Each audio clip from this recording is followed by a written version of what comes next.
Une autre émission, rien que la parole de Dieu. Vous êtes les bienvenus. Merci. Bien-aimés dans le Seigneur, bonjour ou bonsoir, quel que soit l'endroit ou l'heure à laquelle vous nous suivez. Bienvenue dans votre émission, rien que la parole de Dieu. Depuis un certain temps, par la grâce de Dieu, nous développons certains thèmes. Et aujourd'hui, Dieu nous a mis à cœur aussi de pouvoir développer un thème qui est le devoir d'un mari à l'égard de sa femme. Donc, avec notre frère Samy, que nous invitons, bonjour, nous saluons. Bonjour ma sœur. Nous allons pouvoir développer ce devoir parce que beaucoup d'hommes réclament la soumission de la femme. Mais pour pouvoir réclamer la soumission de la femme, aimer ses données, ça veut dire qu'il y a quelque chose aussi que le mari est en train de faire. Je vais pouvoir vous poser cette question. Quel est le devoir d'un mari à l'égard de sa femme? Oui, merci ma sœur. Je pense que vous avez répondu en partie à cette question vous-même. Vous avez dit que aimer, c'est donner. Donc, si je peux résumer en quelques mots, le devoir d'un mari à l'égard de sa femme est simple, c'est celui de pouvoir aimer sa femme. Et je trouve cette réponse dans le livre d'Éphésiens, Éphésiens chapitre 5, le verset 25. Éphésiens chapitre 5, le verset 25. La Bible me dit ceci, je lis pour la gloire de Jésus-Christ. Marie, que chacun aime sa femme, comme Christ a aimé l'Église et s'est livré lui-même pour elle. Voilà la réponse à cette question. Mais c'est un mot qui est facile comme ça à dire, aimer. Beaucoup pensent que ce mot est si facile à le dire, mais ce n'est pas facile à faire. Ce n'est pas un simple mot. Le mot aimer, c'est prendre soin de l'autre. Donc le mari est redevable de l'amour envers sa femme. C'est ici même l'origine du lien de mariage qui est un grand mystère. Donc normalement, ce mystère serait caché pour l'éternel Dieu, mais Dieu dans son amour pour l'homme, il a voulu le partager et le dire aux hommes, à savoir l'homme quittera son père et sa mère et s'attachera à sa femme et les deux deviendront une seule chair. Donc voilà ce que je peux vous répondre par rapport à votre question. Le devoir d'un mari à l'égard de sa femme, c'est simplement aimer sa femme. D'accord. Avant de pouvoir arriver à aimer, on va essayer d'éclaircir un tout petit peu parce que quand on nous dit comme vous nous avez dit, l'homme quittera son père et sa mère et s'attachera à sa femme. Et les deux deviendront une seule chair. D'accord? On va essayer de voir un peu que signifie quitter ses parents et s'attacher à sa femme. Est-ce que vous pouvez nous éclairer là-dessus, s'il vous plaît? Ok. Nous restons toujours dans le livre d'Éphésiens chapitre 5. Cette fois-ci, le verset 31, là où c'est marqué « C'est pourquoi l'homme quittera son père et sa mère, s'attachera à sa femme et les deux deviendront une seule chair. » Voilà, nous voulons maintenant essayer de donner une petite explication. Nous voulons essayer de donner des éclaircissements par rapport à cela. Amen. Hein? Amen. Donc, quitter ses parents et s'attacher à sa femme, c'est former une nouvelle famille. C'est former une nouvelle intimité. C'est former une nouvelle unité ou c'est former une nouvelle vie. Amen. Hein? Amen. Donc, quitter ses parents, il s'agit de sa famille biologique, selon le physique et selon l'esprit. Donc, il ne s'agit pas de les abandonner, de les oublier, de les rejeter, mais il s'agit tout simplement de les quitter selon le physique et selon l'esprit. Selon le physique, on peut expliquer cela dans ce sens-ci en changeant de domicile, d'adresse ou de résidence. Par exemple, avant le mariage, on habitait à telle adresse et après le mariage, on est censé habiter avec sa femme quelque part d'autre. Vous comprenez? Et selon l'esprit, c'est en fait l'énergie pour gérer sa vie et celle de sa nouvelle famille. Donc cette énergie-là qui vous permet de pouvoir gérer votre vie à vous-même d'abord et gérer la vie de toute la famille. Donc il faut quitter aussi l'énergie des parents pour pouvoir acquérir une nouvelle énergie à vous qui vous aidera à gérer d'abord votre propre vie, ensuite la vie de la famille que vous voulez composer. Donc, en fait, quitter sa famille, deux fois, on voit que les belles familles ont du mal. Ce n'est pas que quand la personne se marie, va s'attacher à sa femme, va vous oublier. Mais c'est juste une autre façon de voir la nouvelle vie qui s'ajoute à l'ancienne vie. Voilà, tout à fait. Ça, c'était quitter ses parents. Quitter ses parents, on peut aussi donner l'exemple des beaux-parents, la belle-mère ou les beaux-pères qui à tout prix veut s'imposer dans le couple de son fils. Donc, très souvent, ça arrive aussi des choses pareilles. Voilà pourquoi on demande à ce que le mari doit vraiment quitter ses parents. C'est dans ce sens-là aussi, dans le sens de l'esprit. Amen. Hein? Amen. Et s'attacher à sa femme, c'est adhérer à ses projets, être capable à se joindre à elle. Amen. Hein? Amen. Oui, je vais donner une illustration par rapport à ça. Vous savez, Jésus-Christ a quitté le ciel et il est venu sur la terre habiter avec le disciple. Donc, il a quitté son trône et il est venu sur la terre habiter avec les disciples. Il a changé d'adresse. Il a quitté le ciel et il est venu sur la terre parce qu'il a aimé son église. C'est pour cela qu'il est venu vers son église, habiter ensemble avec son église. Amen. Amen. Alors, dans ce cas-là, pour savoir, comme dans la dernière émission, on avait parlé du rôle et de la place de la femme.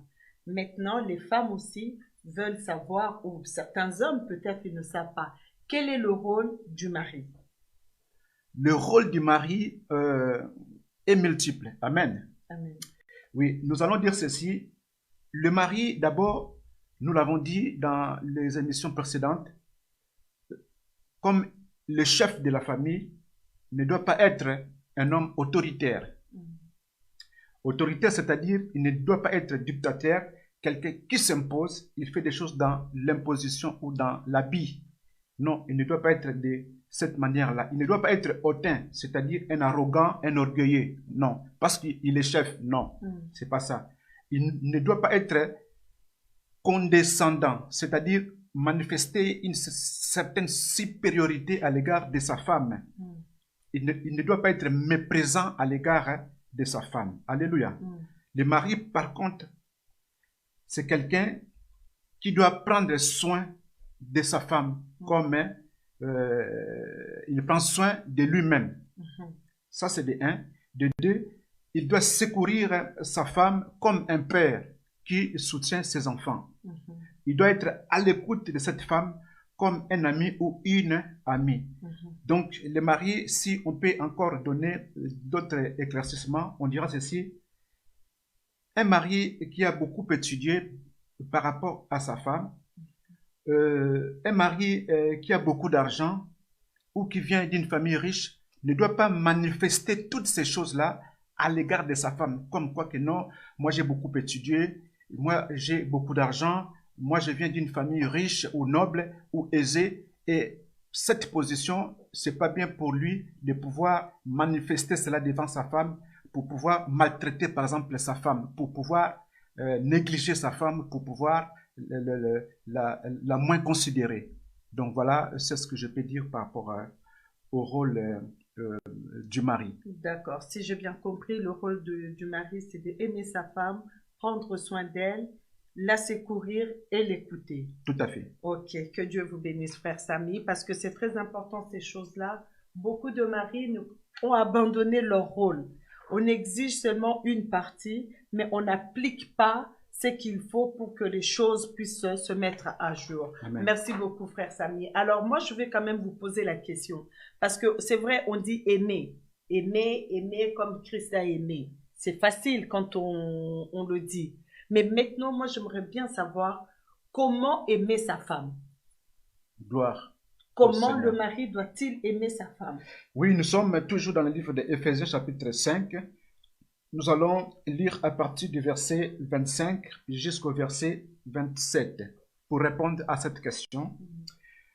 25 nous dit ceci. Marie, que chacun aime sa femme comme Christ a aimé l'Église et s'est livré lui-même pour elle, afin de la sanctifier en la purifiant et en la lavant par l'eau de la parole.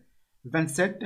Pour faire paraître devant lui cette Église glorieuse, sans tache ni ride, ni rien de semblable, mais sainte et irréprochable. Amen, ma sœur. Amen. Donc, pour répondre à votre question, je dirais ceci, que le mari a le devoir de pouvoir aimer sa femme comme Christ a aimé l'Église. Ici, nous avons vu, nous avons lu, nous avons compris que Christ a aimé l'Église dans le passé, dans le présent et dans le futur. C'est ce que nous sommes en train maintenant d'expliquer. Nous voulons commencer par le passé. Par le passé, nous sommes dans le verset 25, là où la Bible nous dit qu'il s'est donné ou il s'est livré lui-même par amour pour racheter l'Église qui est l'épouse, sa femme. Amen. Hein? Amen. Se livrer pour elle est différent du suicide. Si on dit se livrer pour elle, cela ne veut pas dire que le mari est appelé à se suicider, à se donner la mort. Non. C'est-à-dire que le mari, par amour, se donne pour sa femme. Alléluia. Amen. Donc, on peut donner des exemples là-dessus. C'est-à-dire que le mari qui aime cette femme-là vient avec un amour propre, un amour véritable. Ce n'est pas un amour forcé. Ce n'est pas un amour avec intérêt. Donc, c'est comme le cas dans certaines coutumes. C'est-à-dire que les gens viennent se marier parce que c'était forcé. C'est un amour qui est forcé. Non, ici c'est un amour véritable, sincère. Le Seigneur s'est donné lui-même par amour pour son Église, pour racheter son Église qui est son épouse. Vous comprenez? Et il y en a qui viennent aussi dans des mariages, c'est par intérêt. Il y en a qui viennent pour chercher l'argent, il y en a qui viennent pour chercher les biens matériels, il y en a qui viennent pour parfois régulariser leurs papiers de séjour. Nous connaissons les pays dans lesquels nous vivons. Il y en a qui se marient rien que pour pouvoir régulariser ces papiers à la préfecture et après, il va penser à faire autre chose. Vous voyez, là, le mariage implique vraiment qu'il faut que l'amour soit véritable. Amen. Donc, nous sommes dans Éphésiens chapitre 25. Ça, c'est dans le passé. Dans le passé, ce que le Seigneur a fait. Maintenant, nous voulons voir dans le présent. Dans le présent, nous prenons Éphésiens chapitre 5 toujours, le verset 26. Là-dessus, nous comprenons que le Seigneur, il sanctifie l'Église qui est sa femme dans son amour par sa parole. Ce que cela signifie? Cela signifie que le mari est appelé à porter le bon conseil à sa femme. Donc, tout dépend aussi de l'éducation et de l'instruction du mari, à savoir quand, comment et où parler à sa femme. Tout cela aussi, ça compte beaucoup. Vous comprenez? Si nous prenons 1 Corinthiens chapitre 13, les versets 4 à 7, il y a beaucoup de choses qui nous sont données là-dessus, mais je vais essayer de lire quelques-unes rapidement parce qu'il faut gagner du temps. La Bible nous dit ceci, que l'amour est patient. Lorsqu'on dit que l'amour est patient, cela veut dire que l'amour est plein de bonté. L'amour est plein de bonté, c'est-à-dire pas de conseils ou de reproches à sa femme en présence de tout le monde, par exemple. Et si on veut parler à sa femme, on doit lui parler avec respect, avec tendresse et considération. Vous comprenez? Donc, on doit éviter ce qu'on appelle la brutalité physique, la brutalité aussi verbale. Il y en a qui sont vraiment brutales dans leur comportement et c'est pour cela, des fois, il y a des bagarres dans des maisons ou des troubles. Donc, dans notre langage, dans notre façon de parler, nous devons éviter ce qu'on appelle la brutalité verbale, c'est-à-dire les insultes, le dénigrement, parce que ça provoque des blessures dans le cœur de la femme. Ce n'est pas une très bonne chose. Voilà. Et je prends aussi un autre point. Je vais dire ceci, que l'amour n'est point envieux. Je vais donner un exemple d'un mari qui est gigolo, c'est-à-dire un mari qui reste à la maison du matin au soir, qui ne travaille pas, qui ne fait pas grand-chose. Il est improductif, il est à la maison, il s'assoit, il mange, il boit, il regarde la télé, il passe son temps sur les réseaux sociaux. Franchement, ça c'est incroyable. Quel genre d'un chef? Un chef ne doit pas être de cette manière-là. Voilà pourquoi la Bible nous dit que dans le livre de Matthieu chapitre 7, le verset 19, la Bible nous dit, on va lire ça pour la gloire de notre Dieu. Amen. Voilà, on va essayer de lire ça. Matthieu chapitre 7, le verset 19, c'est pour aider quelqu'un qui est en train de nous écouter. Si tu es mari, si tu es le chef, tu dois être productif et non improductif. Matthieu chapitre 7, le verset 19. La Bible me dit ceci, je lis au nom de Jésus-Christ. Tout arbre qui ne porte pas de bons fruits est coupé et jeté au feu. Vous comprenez? Un mari pareil qui est gigolo, qui ne produit pas grand-chose à la maison, la Bible nous dit c'est un arbre qui ne produit pas de bons fruits. Cet arbre sera coupé et jeté au feu. Voilà pourquoi des fois nous vivons des scènes, des choses qui ne sont pas bien, qui sont à regretter, mais malheureusement ça arrive. La femme met le mari dehors parce que le mari ne produit rien à la maison. Ça, c'est pas une très bonne chose. Amen. Hein? Amen. Donc, là, on a parlé de l'amour qui ne doit pas être envieux. Je prends encore un autre point, que l'amour ne soupçonne point le mal. C'est-à-dire, le mari ne doit pas avoir de mauvaises pensées sur sa femme. Il doit au contraire lui faire confiance. Ouais. Parce que s'il n'y a pas de confiance, c'est encore une source de problèmes. Donc, il faut faire un effort pour pouvoir éviter toutes ces choses-là. Et pour clôturer dans ce sens-là, dans le présent, je vais prendre encore un autre exemple, c'est-à-dire que l'amour doit supporter tout. Voilà, l'amour supporte tout.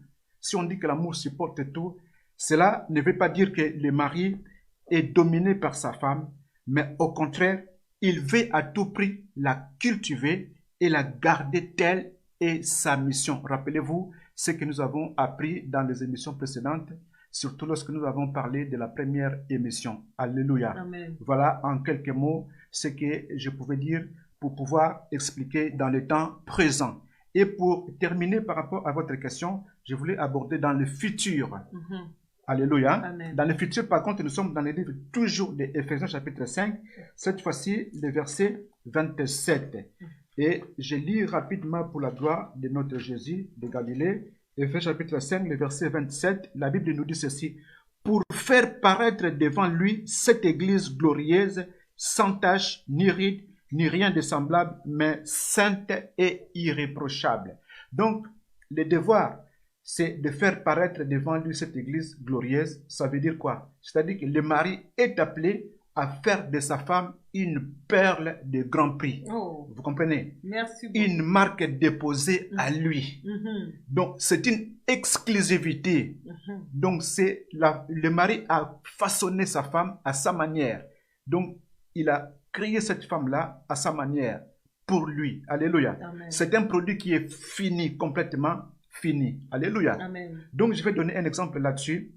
La femme qui était belle chez ses parents, quand le mari est venu pour pouvoir l'épouser, mais arrivé dans le mariage, le mari qui ne s'occupe plus de cette femme-là, cette femme devient moche, cette femme devient dépressive, cette femme devient misérable, cette femme devient alcoolique, simplement parce que son mari n'arrive plus à prendre soin d'elle. Ça, ce n'est pas une très bonne chose. Amen. Amen. La Bible nous dit que Sarah, la femme d'Abraham, était belle de figure. Ça veut dire que quand Abraham était parti la chercher chez ses parents, Sarah était belle et elle est venue à côté d'Abraham.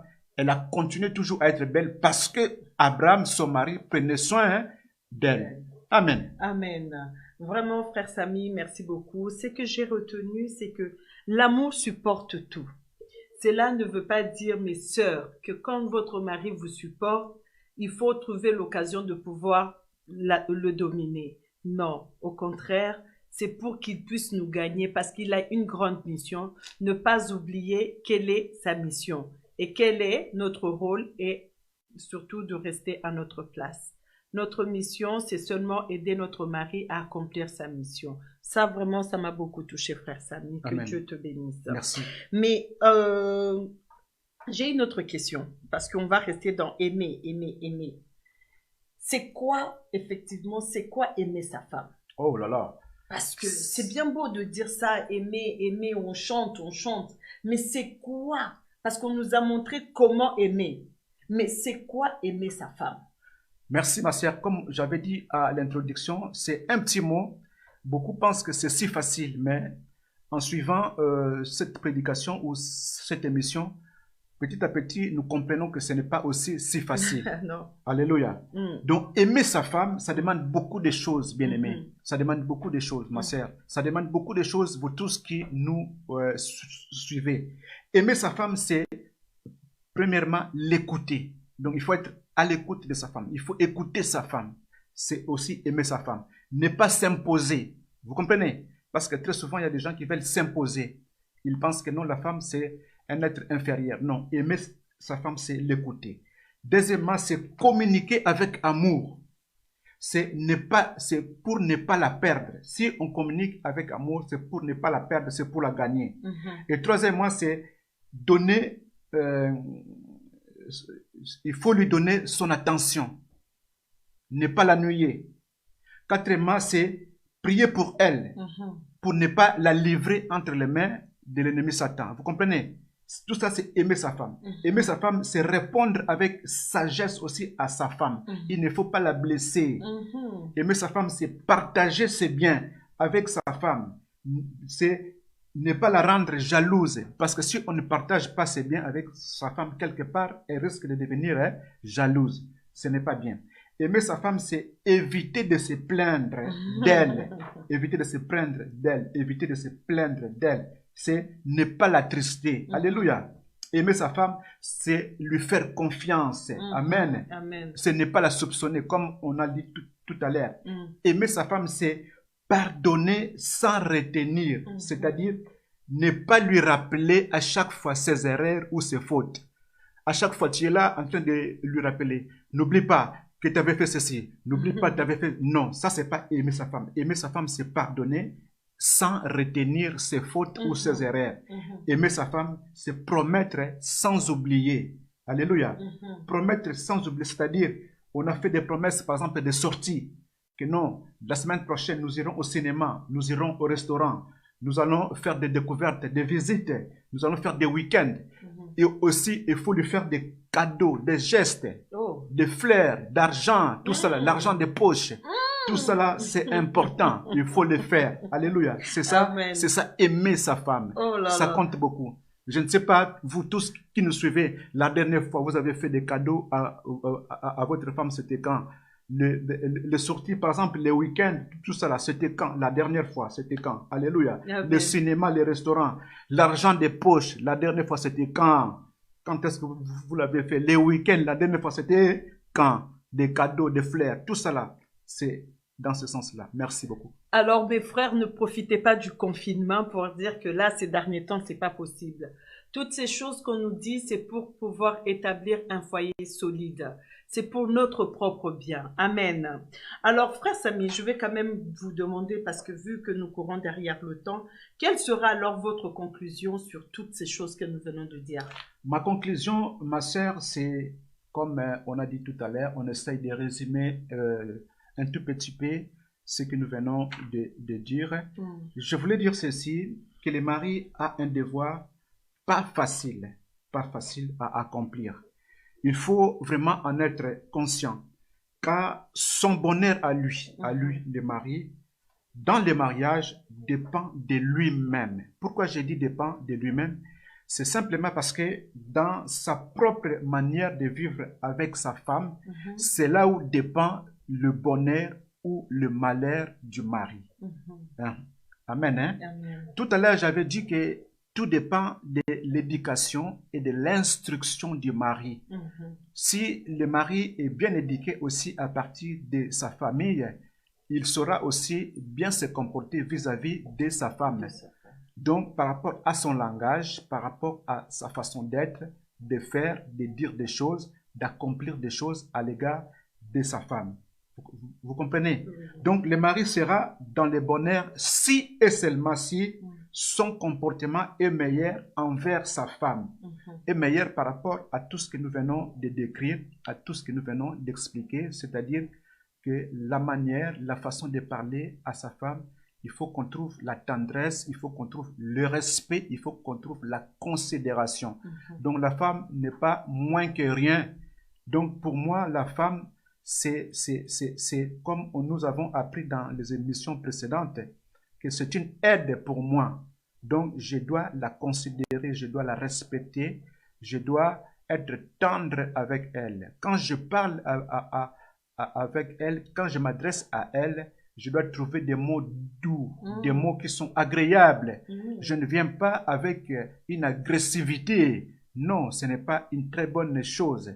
Donc, si je dis que si le comportement du mari est meilleur envers sa femme, cette dernière, c'est-à-dire la femme, lui sera soumise d'une manière spontanée, sans forcer les choses, avec toute facilité. Parce que très souvent, nous, les hommes, les maris, on exige à ce que les femmes nous soient soumises. Mais nous disons ceci, si le mari se comporte d'une manière agréable, si le mari est respectueux, si le mari considère sa femme, si le mari ne se comporte pas comme un dictateur, comme quelqu'un qui vient imposer les choses, mais si le mari est tendre et doux et respectueux, dans ce sens-là, je pense que la soumission de la part de sa femme sera spontanée, comme nous l'avons dit, c'est-à-dire elle viendra d'une manière simple, sans forcer les choses, donc avec toute facilité. Donc, le mari, dans ce cas, sera dans le bonheur. Mais si le mari se comporte mal à l'égard de sa femme, c'est-à-dire la brutalité dans les mariages, la brutalité verbale ou physique, c'est-à-dire le mari qui agresse, qui frappe sa femme tout le temps, là, je pense que cet homme aura des problèmes à la maison. C'est la misère.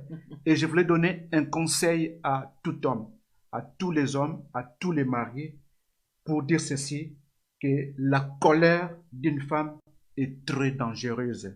Donc, si votre femme se met en colère contre vous, vous les maris, faites attention, la colère d'une femme est très dangereuse. Je pense que quelqu'un est en train de me suivre, de m'écouter, et cette personne a compris que la colère d'une femme est très dangereuse. Donc, il faut éviter la colère d'une femme. Amen, ma sœur. Amen. Vraiment que Dieu soit béni. Moi, je veux reprendre quand même, parce que nous arrivons vers la fin de notre émission. Il y a un verset qui m'a retenu aussi. C'est dans 1 Corinthiens, le chapitre 13, à partir du verset 4. La charité est patiente. Quand on parle de la charité, c'est de l'amour. La charité est patiente. Elle est pleine de bonté. La charité n'est point envieuse. La charité ne se vante point. Elle se enfle point d'orgueil. Elle ne fait rien de malhonnête, elle ne cherche point son intérêt.